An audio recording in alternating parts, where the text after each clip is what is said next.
Hello guys, and welcome to the video. So today we're going to be going over a beginner's guide to the arena. Now I'm going to be skipping over a couple parts like rewards and why you should be even doing arena. I'm assuming that if you clicked on this video, you already know that you should be doing arena. I mean, you're talking about there's so many good rewards and all that stuff.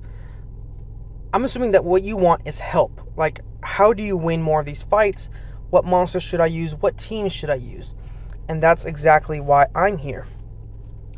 Now, we're going to get straight into it. There are two types of teams that I'm going to say that you should aim for when you're fighting in the arena. The first team is a Cleave team. This team would look something like this, right here. It would consist of a speed lead, a support that probably buffs the team, or it debuffs the enemy team, and then two Cleave units. This could be a Lucian and a Kaki, it could be two Kakis, it could be two Lucians, or generally just any unit that does big AoE damage. Now, before we actually get into just showing off what this team kind of looks like, let's take a look at some AoE units. Now, let's say you just did tons of summoning, right? You went and summoned all your scrolls or whatever, and you ain't got no scrolls left.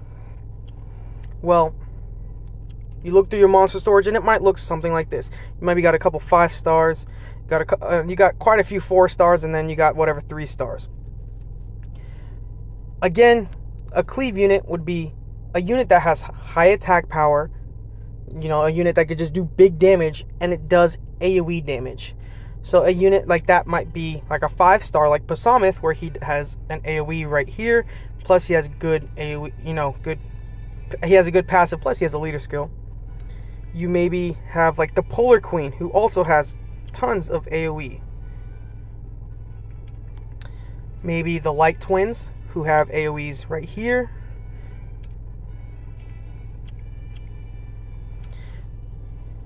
We're looking at the Samurai. Samurai has pretty good cleaving capabilities. I'm trying to show you just a couple handfuls, but you're noticing a lot of it is AoE. It attacks all the enemies. Area of effect type damage. Those units, her, just so on and so forth, just again AoE attackers that deal big damage are the type of units you're going to want for this Cleave team. Now, for the support units, you're going to generally want units that, well, obviously they support the team. So a unit like Bernard, for example, is a really amazing unit. The reason he's such an amazing unit, and it could be pre-2A, is that his third skill increases the attack bar of all allies by 30% and increases their attack speed for 2 turns. So that might not seem like that's a lot to some people, but that's massive.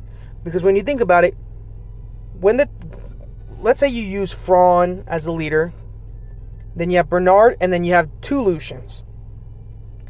When the fight starts, you're probably going to go first, right? Your Fraun has the leader skill, and then what you're going to do is you're going to build your Bernard super duper fast. I mean, like, only ever focus on speed on him. Get him on a Swift set, and then focus for Swift and the sub-stats and everything. Get him to like plus 140 speed.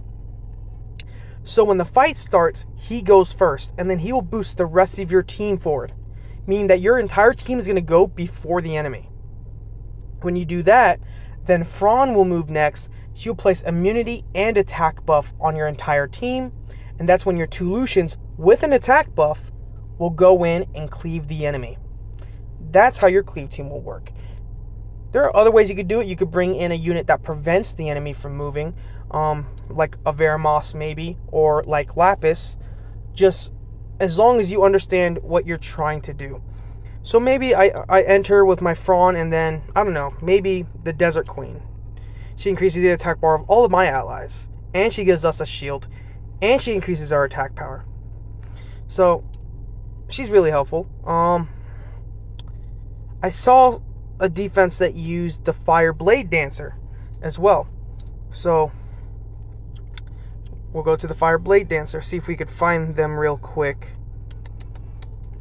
Which, her third skill increases the attack bar of all allies by 30% and increases their attack speed and crit rate for 2 turns each, every 4 turns, but you only need the 1 turn.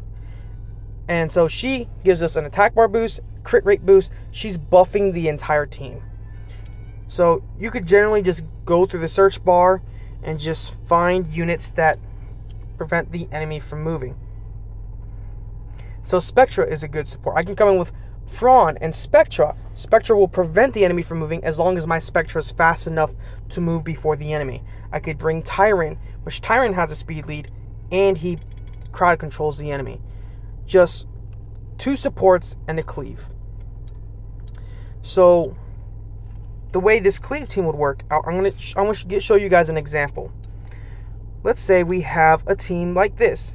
Actually, genuinely, or generally, you would tend to see like a team like this, kind of like when you first start out. You see the Lapis in the slot 1, which people are using because of the attack lead. They think they're going to do more damage. Actually, we can make it even riskier, right? We can put Lucian and Crow.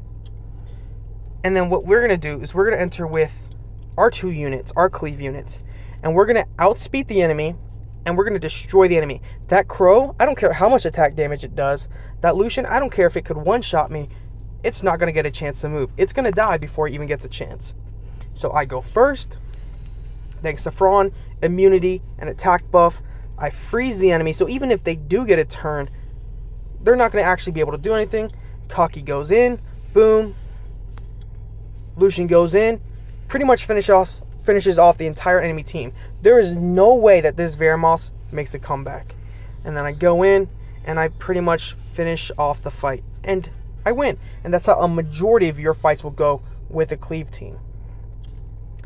Now, some people may be asking, hey, I don't have a lot of the units you named. I don't really have any AoE big damage dealing units. Well, the next you'll have is the next team, right? So the next team will be a Nuka team. A Nuka team would look something along the lines of maybe like this. As a new player, you'll probably have something like this.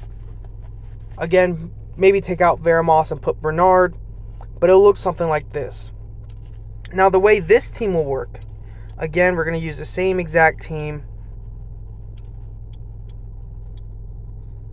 Or not exact same team, but we're going to use this team. And the way this is going to work is that, again, I'm going to still attempt to outspeed the enemy. But since I don't have an AoE anymore, I'm going to have to prioritize specific targets. And we'll take a look at a couple nukers in a second as well. So I'll do this, immunity attack buff. The enemy will do that crap too because they're annoying. Now, assuming that I can get my Lauren to strip the enemy with her second skill, who should I attack first? Because whoever my Lauren attacks, that's who my Crow's going to attack. Lapis isn't really that much of a priority. I mean, she could do some damage. She could maybe do some crowd control when my immunity's down. But she's not really going to do too much for the enemy team other than some damage. The Lauren, again, is kind of in the same boat. She might be able to strip one of my units, but she's not crowd controlling until she gets that immunity off. And she's not just doing anything at all. The only 2 units that are really doing anything is Veramos, which Veramos might be able to cleanse and do some crowd control, but the crowd control is only happening when the immunity's down. Thrawn, on the other hand, if I damage anyone, Thrawn is going to heal them, even with her second skill. So my priority is Thrawn. So I managed to get the Thrawn's defense broken, and she's stunned and everything. So what I'm going to do is I'm going to aim to kill her. Boom. Thrawn is out of the picture. The enemy team doesn't have healing anymore. So now I can start focusing on other units.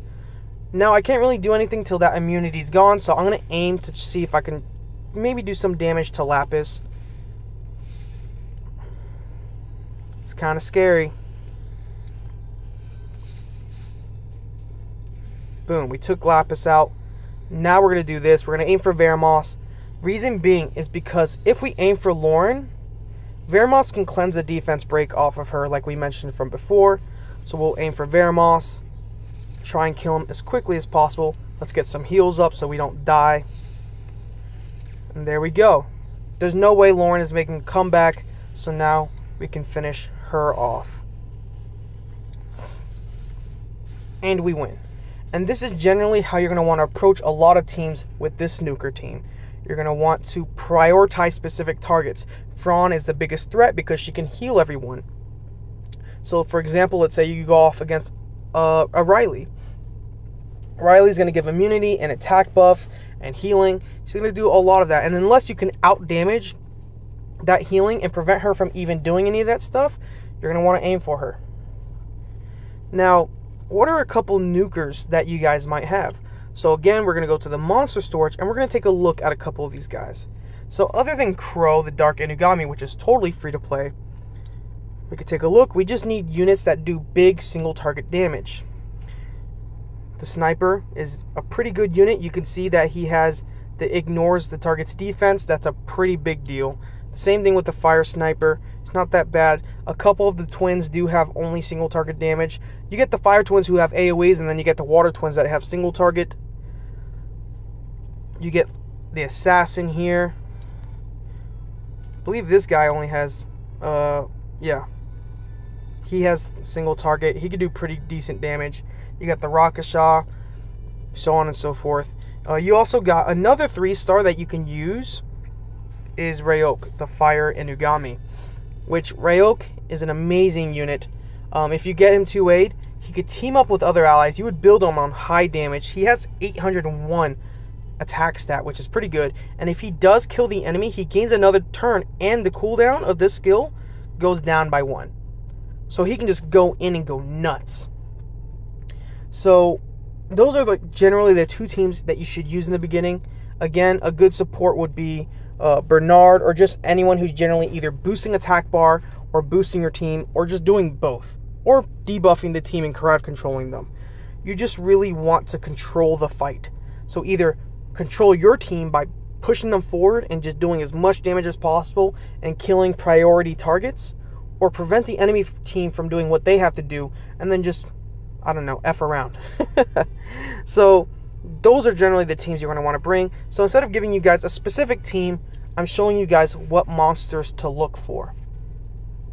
Now, another thing I want you guys to take note of is if you care about ranking, then the video's already done for you. The video's already done. But if you don't really care about ranking and all you really want to do is get glory points, do this exact thing right here. So let's say you're setting up your arena defense. Instead of setting up like a decent arena defense like this, this is not a good arena defense, but let's say instead of setting up your strongest monsters as your arena defense, aim to put a weak arena defense. Something that you know that the enemies or anybody could easily beat. So let's say I put this as my arena defense. There is no way anybody loses to this arena defense. Even an NPC could beat this arena defense. The reason you would want to do this is so not only every day when you get onto the game, you'll have tons of people matched up in your history, people with particularly easy defenses. I'm not going to say this is easy, but you'll have people that kind of look like this in your defense, right? They'll have a defense that looks like this, and you can go in and easily cleave them, getting tons of glory points. So you'll never be short of people to fight and winnable fights. But when they do defeat you, your rank will get lowered, and essentially you're going to be fighting weak people all the time, which will allow you to get tons of winnable fights. And if you do manage to beat all 10 times or all the 10 fights, you'll get an extra wing. So that's also a good thing.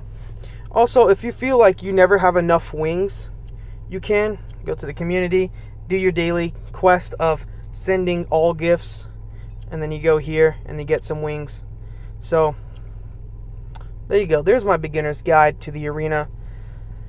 I don't think I really have to say too much to you guys. I think you guys already know what prizes and all that to aim for. So that's the end of the video for me. I thought I'd let this quick video out in case you guys were struggling with some of your arena offenses. I got you on this one, and I'll see you in the next one. Peace.